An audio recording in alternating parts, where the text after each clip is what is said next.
Hallelujah, ದೇವರಿಗೆ ಸ್ತೋತ್ರ. ಬೆಳಗಾಯಿತು, ಎಚ್ಚರವಾಗಿದ್ದೀರಾ? ದೇವರ ಮಾತುಗಳನ್ನು ಧ್ಯಾನಿಸುವುದಕ್ಕಾಗಿ ಸಿದ್ಧರಾಗಿದ್ದೀರಾ? 7 ಗಂಟೆ ಆಯಿತು ಪ್ರಿಯರೇ. ನೀವೀಗಾಗಲೇ ಎದ್ದು ನಿಮ್ಮ ಕಾಲಕೃತ್ಯಗಳನ್ನೆಲ್ಲ ಮುಗಿಸಿಕೊಂಡು ದೇವರ ಸನ್ನಿಧಿಯಲ್ಲಿ ಪ್ರಾರ್ಥಿಸಿಕೊಂಡು ದೇವರ ವಾಕ್ಯಗಳನ್ನು ಪಠಿಸಿ ಮತ್ತೊಂದು ಸಾರಿ ನಾವೆಲ್ಲರೂ ಸೇರಿ ಒಂದು ಬ್ರೇಕ್ಫಾಸ್ಟ್ ಹಾಗೆ ದೇವರ ಸನ್ನಿಧಿಯಲ್ಲಿ ಎಲ್ಲರೂ ಸೇರಿ ಕರ್ತನನ್ನು ಸ್ತುತಿಸುತ್ತಾ ಆತನ ಮಾತುಗಳನ್ನು ಧ್ಯಾನಿಸುವುದಕ್ಕಾಗಿ, ನಮ್ಮ ಹೃದಯಗಳಲ್ಲಿ ಆತನ ವಾಕ್ಯಗಳನ್ನು ತುಂಬಿಸಿಕೊಳ್ಳುವುದಕ್ಕಾಗಿ ಈ ಅನುದಿನದ ಧ್ಯಾನವನ್ನು ನಾವು ಪ್ರಸಾರ ಮಾಡುತ್ತಲೇ ಇದ್ದೇವೆ. ಇದರಿಂದ ನೀವೆಷ್ಟೋ ಬಲ ಹೊಂದುತ್ತಾ ಇದ್ದೀರೆಂದು ನಾನು ನಂಬುತ್ತೇನೆ. ಈಗಾಗಲೇ ತಿಳಿಸಿದವರಿಗಾಗಿ ವಂದಿಸ್ತೇನೆ. ಬನ್ನಿರಿ, ಒಂದು ಚಿಕ್ಕ ಪ್ರಾರ್ಥನೆಯೊಂದಿಗೆ ಈ ದಿನದ ಧ್ಯಾನ ಪ್ರಾರಂಭಿಸೋಣ. ಪರಿಶುದ್ಧ ದೇವರೇ, ನಿಮಗೆ ವಂದನೆಗಳು. ಮತ್ತೊಂದು ಸಾರಿ ದೇವರೇ, ನೀವು ನಿಮ್ಮ ಮಾತುಗಳಿಂದ ನಮ್ಮನ್ನು ನಡೆಸುತ್ತಾ ನಮ್ಮ ಆಧ್ಯಾತ್ಮಿಕ ಜೀವಿತದಲ್ಲಿ ನಿಮ್ಮ ಸಾರೂಪ್ಯಕ್ಕೆ ನಾವು ಮಾರ್ಪಡುವ ಹಾಗೆ, ನಿಮ್ಮ ಪ್ರಣಾಳಿಕೆಯನ್ನು ನೀವು ನೆರವೇರಿಸುವ ಹಾಗೆ ನಮ್ಮನ್ನು ಸಿದ್ಧಪಡಿಸುತ್ತಿರುವುದಕ್ಕಾಗಿ ವಂದನೆಗಳು. ನಮ್ಮೊಂದಿಗೆ ಮಾತಾಡಿರೆಂದು ಕ್ರಿಸ್ತನ ನಾಮದಲ್ಲಿ ಬೇಡುತ್ತೇನೆ ತಂದೆಯೇ, ಆಮೇನ್. ದೇವರಿಗೆ ಸ್ತೋತ್ರ. ಮತ್ತೊಂದು ದಿನವನ್ನು ದೇವರು ನಮ್ಮೆಲ್ಲರಿಗೆ ಅನುಗ್ರಹಿಸಿದಾರಲ್ಲವೇ? ಹಾಗಾಗಿ ದೇವರ ಶ್ರೇಷ್ಠವಾದ ವಾಕ್ಯಗಳನ್ನು ಧ್ಯಾನಿಸೋಣ. ಬನ್ನಿ ಕೇಳಿ ಪ್ರಿಯರೇ, ದಯವಿಟ್ಟು ವಾರಕ್ಕೆ ಕನಿಷ್ಠ 2 ಆವರ್ತಿಯಾದರೂ ಸಭೆಯಾಗಿ ಕೂಡಿ ಬರುವುದು, ಉಪವಾಸವಾಗಿದ್ದು ಪ್ರಾರ್ಥಿಸೋದು ನಮಗೆಷ್ಟೋ ಒಳ್ಳೆಯದೆನ್ನುವುದನ್ನು ಮರೆಯಬೇಡಿ. ಪ್ರಾರ್ಥಿಸುವಂಥವರು ಯಾವಾಗಲೂ ಕೂಡ ದೇವರ ಸ್ನೇಹಿತರಾಗಿರುತ್ತಾರೆ. ಪ್ರಾರ್ಥಿಸುವಂಥವರ ಬಳಿಯಲ್ಲಿ ದೇವರ ಮರ್ಮಗಳಿರುತ್ತವೆ. ದೇವರ ಮನಸ್ಸಲ್ಲಿರುವ ಸಂಗತಿಗಳು, ಯಾರಿಗೂ ಗೊತ್ತಾಗದ ಸಂಗತಿಗಳು, ಯಾರಿಗೂ ತಿಳಿಯದ ಸಂಗತಿಗಳು ದೇವರ ಸನ್ನಿಧಿಯಲ್ಲಿ ಕಾದುಕೊಂಡವರಿಗೆ ದೇವರು ತಿಳಿಯಪಡಿಸುತ್ತಾರೆ. ಮತ್ತೊಮ್ಮೆ ಹೇಳ್ತೇನೆ, ಪ್ರಾರ್ಥನೆ ಅಂದರೆ ಮಾತಿನಿಂದ ಮಾಡುವಂಥದ್ದಲ್ಲ, ಏನೋ ಸುಮ್ಮನೆ ಕೆಲವೊಂದು ನುಡಿಗಳನ್ನು ಹೇಳುವುದಲ್ಲ ಎನ್ನುವುದನ್ನು ನಾವು ಗುರುತಿಸಬೇಕು. ದೇವರ ಸನ್ನಿಧಿಯಲ್ಲಿ ಸಹವಾಸ, ಸಂಭಾಷಣೆ ಮಾಡುವಂಥದ್ದಾಗಿದೆ. ಕೆಲವೊಂದು ಸಾರಿ ಮೌನವಾಗಿ ಕೂತ್ಕೊಳ್ಳುವಂಥದ್ದಾಗಿದೆ. ಮತ್ತೆ ಕೆಲವೊಂದು ಸಾರಿ ಆತನು ಹೇಳುವುದನ್ನು ಕೇಳುವಂಥದ್ದಾಗಿದೆ. ಅಫ್ಕೋರ್ಸ್ ಕೆಲವೊಂದು ಸಾರಿ ನಮ್ಮ ಅವಶ್ಯಕತೆ ಬೇಡಿಕೊಳ್ಳೋದಾಗಿದೆ. ಇವೆಲ್ಲವನ್ನು ಒಟ್ಟುಗೂಡಿಸುವಾಗಲೇ ಸಂಪೂರ್ಣ ಪ್ರಾರ್ಥನೆಯಾಗುತ್ತೆ. ಅದೇನೋ 1 ಗಂಟೆಯಲ್ಲಿ ಮಾಡಿ ಮುಗಿಸುವಂಥದ್ದಲ್ಲ. ಆಗಾಗ್ಗೆ ಬಾಧೆ ಬಂದಾಗ, ಅವಶ್ಯಕತೆ ಬಂದಾಗ ಪ್ರಾರ್ಥಿಸಿ ಸುಮ್ಮನೆ ಇರುವಂಥದ್ದಲ್ವೇ ಅಲ್ಲ. ಕ್ರಮ ತಪ್ಪದಂತೆ ಕೆಲವೊಂದು ಗಂಟೆಗಳವರೆಗೂ ನಾವು ದೇವರೊಂದಿಗೆ ಸಮಯ ಕಳೆಯಬೇಕು. ದಿನಕ್ಕೆ 3 ಆವರ್ತಿ ದಾನಿಯೇಲನು ಪ್ರಾರ್ಥಿಸಿದರೆ ದಿನಕ್ಕೆ 7 ಆವರ್ತಿ ದಾವೀದನು ದೇವರನ್ನು ಸ್ತುತಿಸುತ್ತಾನೆ. ಅಷ್ಟೇ ಅಲ್ಲ, ಎಡಬಿಡದೆ ಯಾವಾಗಲೂ ದೇವರಿಗೆ ಪ್ರಾರ್ಥಿಸಿರಿ ಎಂದು ಬೈಬಲ್ ಹೇಳುತ್ತದೆ. ಅಂದರೆ 3 ಆವರ್ತಿ ಮೊಳಕಾಲೂರಿ ಗಟ್ಟಿಯಾಗಿ ಪ್ರಾರ್ಥಿಸುತ್ತಾನೆ. ಆನಂತರ ಎಡಬಿಡದೆ ಪ್ರಾರ್ಥನೆ ಮಾಡುತ್ತಾ ಇದ್ದು, ಅದು ಪ್ರಾರ್ಥಿಸುವವರ ಹೃದಯ ಆಗಿದೆ. ಪ್ರಾರ್ಥನೆ ಅನ್ನೋದು ಒಂದು ಧೂಪದಂತಿದೆ. ಹಳೆ ಒಡಂಬಡಿಕೆಯಲ್ಲಿ ಧೂಪ ವೇದಿಕೆ ಇರ್ತಾ ಇತ್ತು. ಅಲ್ಲಿ ಯಾಜಕರು ಯಾವಾಗಲೂ ಧೂಪ ಹಾಕುತ್ತಲೇ ಇರಬೇಕಿತ್ತು. ಹಾಗೆ 24 ಗಂಟೆಗಳವರೆಗೂ ಆ ಧೂಪವನ್ನು ಹಾಕುತ್ತಲೇ ಇರಬೇಕಿತ್ತು. ಸಾಂಬ್ರಾಣಿಯಾಗಲಿ ಸುಗಂಧ ದ್ರವ್ಯಗಳಾಗಲಿ ತೆಗೆದುಕೊಂಡು ಕೆಂಡದ ಮೇಲೆ ಹಾಕುವಾಗ ಗಮ್ ಎಂಬುದಾಗಿ ಹೊಗೆಯ ಸುವಾಸನೆ ಬರುತ್ತೆ. ಆ ನಂತರ ಅದು ಮೆಲ್ಲಗೆ ದಹಿಸುತ್ತಾ ಲೈಟ್ ಆಗಿ ಸಣ್ಣಗಾಗಿ ಒಂಥರ ಆ ಧೂಪವು ಇಲ್ಲವೇ ಹೊಗೆಯ ಹಾಗೆ ಅದು ದೇವರ ಸನ್ನಿಧಿಯಲ್ಲಿ ಇಂಪಾದ ಸುವಾಸನೆಯಾಗಿ ಹೋಗಲು ಗುರುತಾಗಿ ಹೋಗ್ತಾ ಇರ್ತದೆ. ಸ್ವಲ್ಪ ತಾದ ಮೇಲೆ ಅದು ಇನ್ನೇನು ಆರಿ ಹೋಗುವ ಸಮಯದಲ್ಲಿ ಯಾವ ಒಂದು ದ್ರವವನ್ನು ಅವರು ಹಾಕಿದಾಗ ಅದು ಸುಟ್ಟು ಹೋದ ಸಮಯದಲ್ಲಿ ಮತ್ತೊಂದು ದ್ರವವನ್ನು ತೆಗೆದುಕೊಂಡು ಅದರೊಳಗೆ ಆ ಯಾಜಕರು ಹಾಕ್ತಾ ಇದ್ರು. ಹಾಗೆ ನಿಲ್ಲಿಸದೆ ಮಾಡ್ತಾ ಇದ್ರು. ಮೊದಲ ಸಾರಿ ಧೂಪ ಹಾಕುವಾಗ ಒಂದೇ ಸಾರಿ ಬಹಳಷ್ಟು ಬರುತ್ತೆ, ಆನಂತರ ಸಣ್ಣದಾದ ಹೊಗೆ ಬರುತ್ತೆ. ಹಾಗೆಯೇ ನಾವು ಕೂಡ ಬಾಯಿ ತೆರೆದು ಪ್ರಾರ್ಥಿಸುವಾಗ ಗಡಗಡಗಡ ಎಂದು ಅನೇಕ ವಿಷಯಗಳಿಗಾಗಿ ಪ್ರಾರ್ಥಿಸ್ತೇವೆ. ಆ ನಂತರ ಆಮೇನ್ ಅಂದರೂ ಕೂಡ ಆ ಪ್ರಾರ್ಥನೆ, ಆ ಒಂದು ಗೋಳಾಟ, ಆ ವಿಜ್ಞಾಪನೆಗಳು ನಮ್ಮ ಹೃದಯದಲ್ಲಿ ಮುಂದುವರಿಯುತ್ತಲೇ ಇರ್ತವೆ. ನಾವು ಮಾತಾಡ್ಲಿಕ್ಕಾಗದಿದ್ದರೂ, ಮಾತಿನಿಂದ ಪ್ರಾರ್ಥಿಸ್ಲಿಕ್ಕಾಗದಿದ್ದರು, ಆ ಧ್ಯಾಸದಲ್ಲಿ, ಆ ಧ್ಯಾನದಲ್ಲಿ, ಆ ಯೋಚನೆಯಲ್ಲಿ ದೇವರನ್ನು ಸ್ತುತಿಸುವುದನ್ನು, ಬೇಡಿಕೊಳ್ಳುವುದನ್ನು ಅಭ್ಯಾಸಿಸಬೇಕು. ಅಂತಹ ವಿಜ್ಞಾಪನೆ ಮಾಡುವವನಾಗಿ, ಪ್ರಾರ್ಥನೆ ಮಾಡುವವನಾಗಿ ಅಬ್ರಹಾಮನಾಗಿದ್ದನು ಎನ್ನುವುದನ್ನು ನಾವು ಗಮನಿಸಬೇಕು. ಆಯಾ ಸ್ಥಳಗಳಲ್ಲಿ ಯಜ್ಞವೇದಿಗಳನ್ನು ಕಟ್ಟಿ ದೇವರಿಗೋಸ್ಕರ ಯಜ್ಞಗಳನ್ನು ಅರ್ಪಿಸಿ ಆತನ ಚಿತ್ತಕ್ಕಾಗಿ ಕಾದಿರುವವನು, ಆ ನಂತರ ಆತನ ಮಾರ್ಗದಲ್ಲಿ, ಆತನ ಚಿತ್ತದಲ್ಲಿ ಹೆಜ್ಜೆ ಇಡುತ್ತಾ ಮುಂದಕ್ಕೆ ಸಾಗುವವನಾಗಿದ್ದ ಅಬ್ರಹಾಮ. ಮತ್ತೆ ಕೆಲವೊಂದು ಸಂದರ್ಭಗಳು ಬಂದಾಗ ಯಾವ ದಿಕ್ಕಿಗೆ ಹೋಗಬೇಕೆಂದು ತೋಚದೆ, ಆ ಪರಿಸ್ಥಿತಿಗಳಲ್ಲಿ ಏನ್ ಮಾಡಬೇಕೆಂದು ಗೊತ್ತಿಲ್ಲದೇ ಇರುವಾಗ ಮತ್ತೆ ಅಲ್ಲಿ ನಿಂತು ಪ್ರಾರ್ಥಿಸ್ತಾ ಇದ್ದ.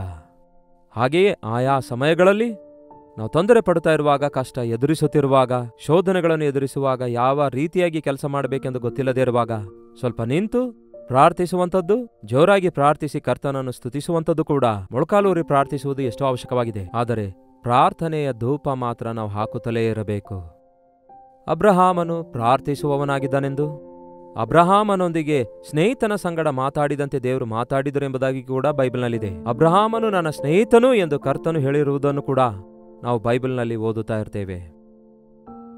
ನಾವು ಯಾರೊಂದಿಗೆ ಹೆಚ್ಚು ಮಾತಾಡ್ತೇವೋ ಅವರೇ ನಮಗೆ ಸ್ನೇಹಿತರಾಗ್ತಾರೆ. ಯಾರೊಂದಿಗೆ ನಾವು ಊಟ ಮಾಡ್ತೇವೋ, ತಿರುಗಾಡುತ್ತೇವೋ ಅವರೇ ತಾನೇ ನಮಗೆ ಮುಖ್ಯ ಸ್ನೇಹಿತರಾಗಿರೋದು. ದೇವರೊಂದಿಗೆ ಸಂಭಾಷಿಸುವವನು, ದೇವರ ಚಿತ್ತ ಅರಿತವನು, ದೇವರ ಸನ್ನಿಧಿ ಕೋರುವ ಅಬ್ರಹಾಮನು ದೇವರಿಗೆ ಸ್ನೇಹಿತನಾದನು. ಈ ದಿನ ನಾವು ದೇವರಿಗೆ ಸ್ನೇಹಿತರಾಗಿದ್ದೇವೋ, ಪ್ರಾರ್ಥನೆಯ ಜೀವಿತ ಹೊಂದಿದವರಾಗಿದ್ದೇವೋ, ಪ್ರತಿದಿನ ದೇವರೊಂದಿಗೆ ಸಹವಾಸ ಮಾಡೋದು, ದಿನಾವಿಡೀ ದೇವರ ಮನಸ್ಸು ಹೊಂದಿದವರಾಗಿ ನಾವಿರೋದು ನಮಗೆಷ್ಟೋ ಅವಶ್ಯಕವಾಗಿದೆ. ಆದಿಕಾಂಡ 18ನೇ ಅಧ್ಯಾಯದಲ್ಲಿ ನಡೆದ ಒಂದು ಸಂಘಟನೆಯನ್ನು ನಿಮಗೆ ತೋರಿಸಿ, ಈ ದಿನವಿಡೀ ನೀವು ಧ್ಯಾನ ಮಾಡುವುದಕ್ಕಾಗಿ ನಿಮಗೋಸ್ಕರ ಒಂದು ವಾಕ್ಯ ಭಾಗವನ್ನು, ದೇವರು ಕೊಟ್ಟ ಸಂದೇಶವನ್ನು ಹಂಚಿಕೊಳ್ಳಬೇಕೆಂದು ಬಯಸುತ್ತೇನೆ. ಆದಿಕಾಂಡ 18ನೇ ಅಧ್ಯಾಯ 16ನೇ ವಚನ ಹೇಳುವುದೇನೆಂದರೆ, ಅಬ್ರಹಾಮನು ಅವರನ್ನು ಸಾಗಿ ಕಳುಹಿಸುತ್ತಾ ಅವರ ಜೊತೆಯಲ್ಲಿ ಬಂದಿದ್ದನು. ಹಿಂದೆ ನಡೆದ ಸಂಘಟನೆ ಏನೆಂದು ತಿಳ್ಕೊಳ್ಳಲು 18ನೇ ಅಧ್ಯಾಯ ಪೂರ್ತಿ ಓದಿ. ಅಬ್ರಹಾಮನು ಮಧ್ಯಾಹ್ನ ವೇಳೆಯಲ್ಲಿ ತನ್ನ ಗುಡಾರದಲ್ಲಿ ಕೂತಿರುವಾಗ 3 ಜನ ಅತಿಥಿಗಳ ವೇಷದಲ್ಲಿ, ದೂತರ ವೇಷದಲ್ಲಿ ಅವರು ಬರುವುದನ್ನು ನೋಡುತ್ತಾನೆ. ಅವರಿಗೆ, ಬನ್ನಿರಿ ಸ್ವಾಮಿಗಳೇ, ಕಾಲು ತೊಳ್ಕೊಳ್ಳಿರಿ, ಅತಿಥಿ ಸತ್ಕಾರ ಸ್ವೀಕರಿಸಿರಿ ಎಂದು ಹೇಳುತ್ತಾನೆ. ಗುಡಾರದ ಒಳಗಡೆ ಇರುವ ಸಾರಳಿಗೆ ಹೋಗಿ ಹೇಳುತ್ತಾನೆ. ಅಬ್ರಹಾಮ, ಸಾರ ಇಬ್ಬರೂ ಸೇರಿ ಒಳ್ಳೆಯ ಅಡಿಗೆಯನ್ನು ಸಿದ್ಧ ಮಾಡ್ತಾರೆ. ಅವರು ಊಟ ಮಾಡುವಾಗ ಕೈ ಕಟ್ಕೊಂಡು ನಿಲ್ಲುತ್ತಾರೆ. ಅವರು ಊಟ ಮಾಡಾದ ಮೇಲೆ ಮುಂದಿನ ವರ್ಷ ಅನ್ನೋಷ್ಟೊತ್ತಿಗೆ ನಿನ್ನ ಹೆಂಡತಿಯಾದ ಸಾರಳ ಗರ್ಭದಲ್ಲಿ ಒಂದು ಮಗು ಇರುತ್ತೆ ಎಂದು ಅವರು ಹೇಳುತ್ತಾರೆ. ಇದು ಹೇಗೆ ಸಾಧ್ಯವಾದೀತು ಎಂದು ಸಾರಳು ನಗುತ್ತಾಳೆ. ಯಾಕೆ ನಕ್ಕಿದೆ ಎಂದು ಕೇಳಿದ್ರೆ ನಕ್ಕಿಲ್ಲ ಅನ್ನುತ್ತಾಳೆ. ಯಾಕೆ ನಕ್ಕಿದಿ ಸಾರಾ ಅಂತ ಕೇಳಿದ್ರೆ ನಕ್ಕಿಲ್ಲ ಅನ್ನುತ್ತಾಳೆ. ಇದೆಲ್ಲ ಇಲ್ಲಿ ನೋಡ್ತೇವೆ.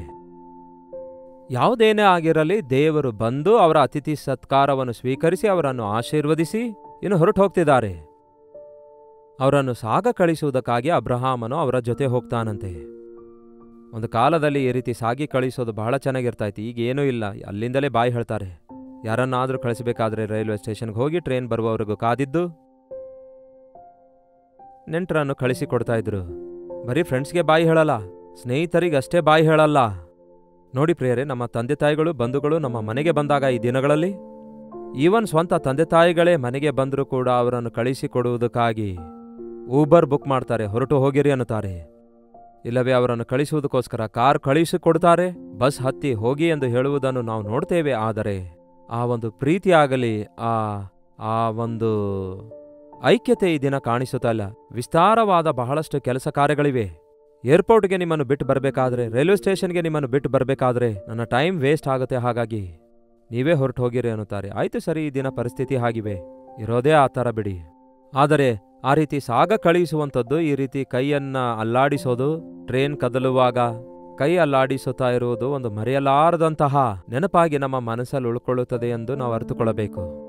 ನಮಗೆ ಬಹಳ ಇಷ್ಟವಾದವರನ್ನು ನಾವು ಸಾಗ ಕಳಿಸಬೇಕಾದಾಗ, ಅಂದರೆ ಅವರನ್ನು ಬಿಟ್ಕೊಡ್ಲಿಕ್ಕಾಗದೆ ಟ್ರೈನ್ವರೆಗೂ ಹೋಗಿ ಟ್ರೈನ್ ಹೋಗುವಾಗಲೂ ಕೂಡ ಟ್ರೈನ್ ಜೊತೆಗೆ ಓಡುವಂತಹ ಆ ದಿನಮಾನಗಳು ಒಂದು ಕಾಲದಲ್ಲಿ ಇರ್ತಾ ಇದ್ವು.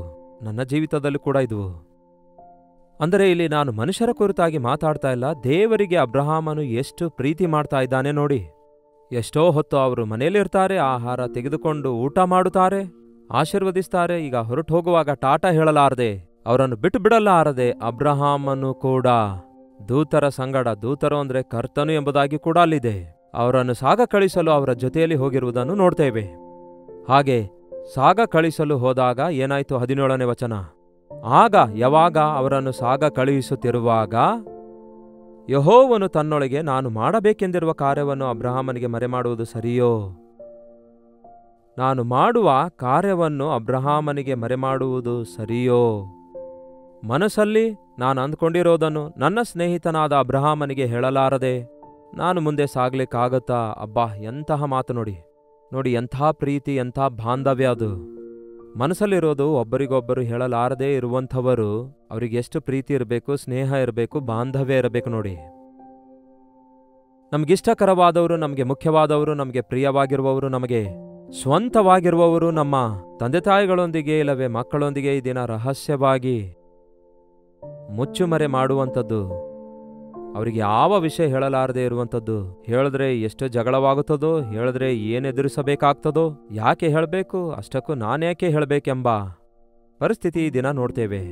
ಆದರೆ ಇಲ್ಲಿ ಕರ್ತನು ಅಬ್ರಹಾಮನಿಗೆ ಎಷ್ಟರ ಮಟ್ಟಿಗೆ ಪ್ರೀತಿಸಿದಾರೆಂದರೆ, ನಾನು ಮಾಡಬೇಕೆಂದಿರುವ ಕಾರ್ಯವನ್ನು ಅಬ್ರಹಾಮನಿಗೆ ಮರೆಮಾಡುವುದು ಸರಿಯೋ?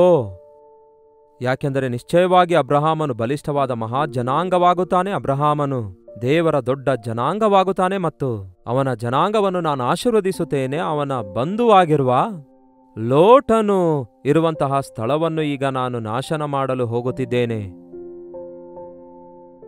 ಆ ಲೋಟನ ಕುಟುಂಬದವರು ದೇವರಿಗೆ ಅವಿಧೇಯರಾಗಿದ್ದಾರೆ. ಸೊದೋಮ ಗೋಮರ ಪಟ್ಟಣಗಳು ದೇವರಿಗೆ ಬಹಳ ವೇದನೆಯನ್ನುಂಟು ಮಾಡುವಂತಹ ಪಟ್ಟಣವಾಗಿದೆ. ಅವರ ಕೆಟ್ಟತನವು ವಿಸ್ತಾರಗೊಂಡಿದೆ.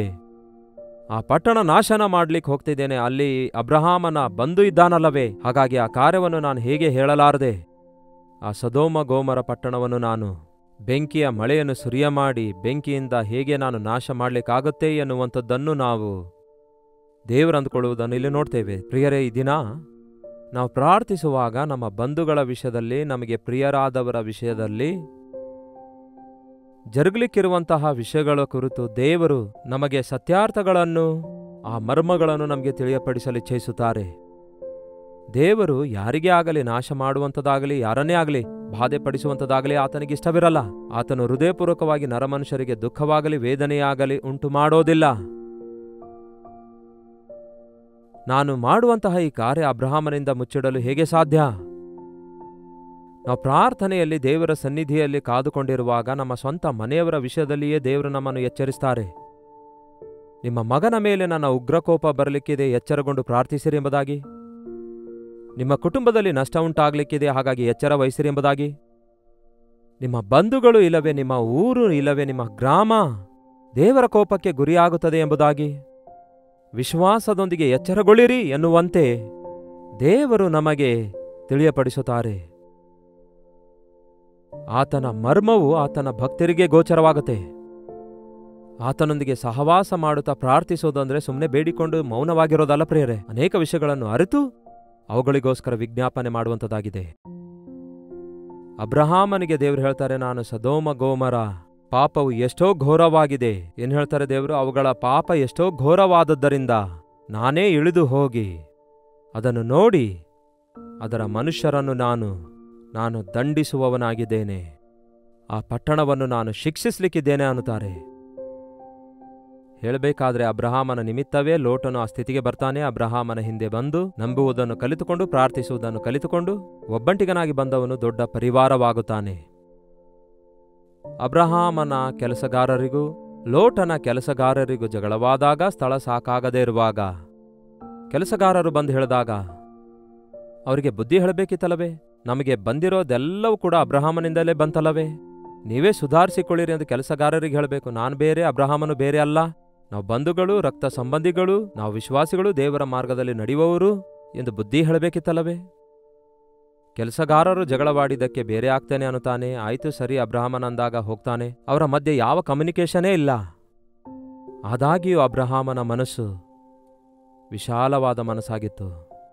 ನಾವು ಬಹಳಷ್ಟು ಸಾರಿ ನಮ್ಮ ವಿಷಯದಲ್ಲಿ ಕೋಪಗೊಂಡು ನಮ್ಮನ್ನು ಬಿಟ್ಟು ಬೇರೆಯಾದವರ ವಿಷಯದಲ್ಲಿ ನಾವು ಪ್ರೀತಿಯುಳ್ಳವರಾಗಿರೋದು ಸಾಧ್ಯ ಅಂತೀರಾ? ಅವರಿಗೋಸ್ಕರ ಪ್ರಾರ್ಥಿಸುವಂಥದ್ದು, ಅವರ ಮೇಲನ್ನು ಕೋರುವುದು ಸಾಧ್ಯ ಅಂತೀರಾ?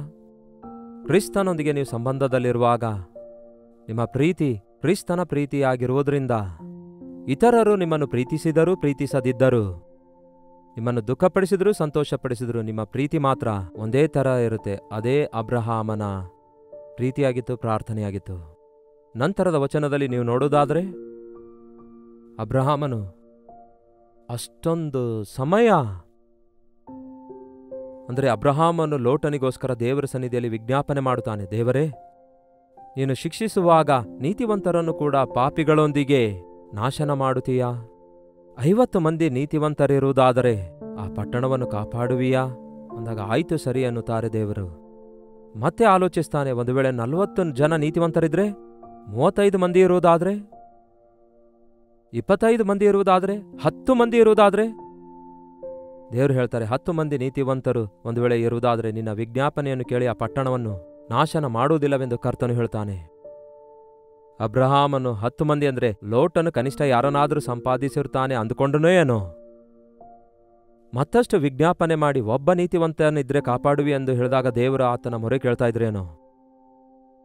ಕೇಳಿ ಪ್ರಿಯರೇ, ಈ ದಿನ ನಾವು ದೇವರ ಸನ್ನಿಧಿಯಲ್ಲಿ ಕೆಲವೊಂದು ವಿಷಯಗಳು ನಮಗೆ ಬಯಲಾಗುತ್ತಾ ಇರುವಾಗ ಅವುಗಳಿಗೋಸ್ಕರ ನಾವು ವಿಜ್ಞಾಪನೆ ಮಾಡಬೇಕು. ಈ ದಿನ ದೇವರೇ ಇಳಿದು ಬಂದು ಎಲ್ಲ ಹೇಳುವ ಅಗತ್ಯವಿಲ್ಲ. ಒಂದು ವೇಳೆ ಲೋಕದಲ್ಲಿ ಗಮನಹರಿಸಿ ನೋಡೋದಾದ್ರೆ, ಲೋಕದ ಪರಿಸ್ಥಿತಿ ಗಮನಿಸುವುದಾದ್ರೆ ಎಂಥ ಭಯಂಕರವಾದ ಕಾರ್ಯಗಳು ಜರುಗುತ್ತಿವೆ ನೋಡಿ.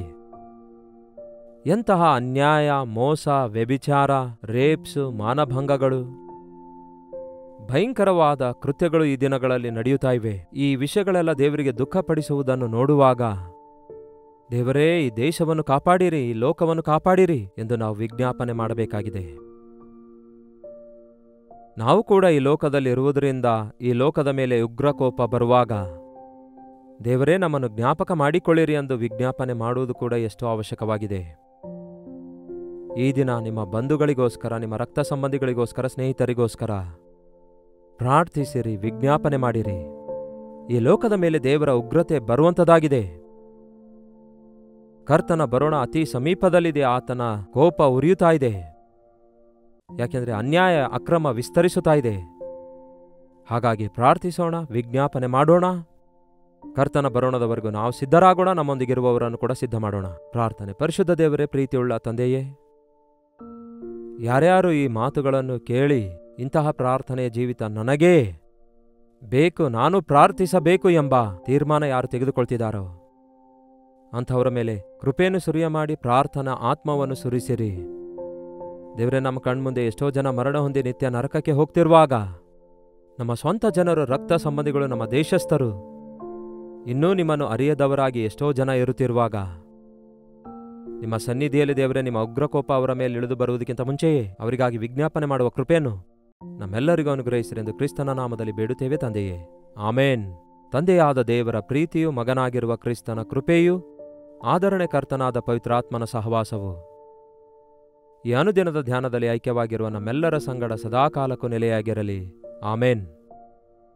ದೇವರಿಗೆ ಸ್ತೋತ್ರ. ನಿಮ್ಮ ಪ್ರಾರ್ಥನಾ ಮನವಿಗಳನ್ನು 8939731313ಗೆ ಒಂದು ಟೆಕ್ಸ್ಟ್ ಇಲ್ಲವೇ ವಾಯ್ಸ್ ಮೆಸೇಜ್ ಮೂಲಕ ವಾಟ್ಸಪ್ ಮಾಡಿರಿ. ನಿಮಗೋಸ್ಕರ ಪ್ರಾರ್ಥಿಸ್ತಿದ್ದೇವೆ, ನೀವು ಕೂಡ ಪ್ರಾರ್ಥಿಸಿರಿ. ಇದುವರೆಗೂ ನೀವು ಡಾಕ್ಟರ್ ಜೈಪಾಲ್ ಕನ್ನಡ ಯೂಟ್ಯೂಬ್ ಚಾನಲ್ಗೆ ಸಬ್ಸ್ಕ್ರೈಬ್ ಮಾಡದಿದ್ದರೆ ದಯವಿಟ್ಟು ಸಬ್ಸ್ಕ್ರೈಬ್ ಮಾಡಿಕೊಂಡು ಪ್ರತಿದಿನ ಬೆಳಗ್ಗೆ 7 ಗಂಟೆಗೆ ಲೈವ್ನಲ್ಲಿ ಈ ಸಂದೇಶಗಳನ್ನು ವೀಕ್ಷಿಸಿ ಆತ್ಮಿಕವಾಗಿ ಬಲಗೊಳ್ಳಿರಿ ಎಂದು ಕೋರುತ್ತೇನೆ. ನಾಳೆ ಮತ್ತೆ ಭೇಟಿಯಾಗೋಣ. ದೇವರ ಕೃಪೆ ನಿಮ್ಮೆಲ್ಲರೊಂದಿಗಿರಲಿ.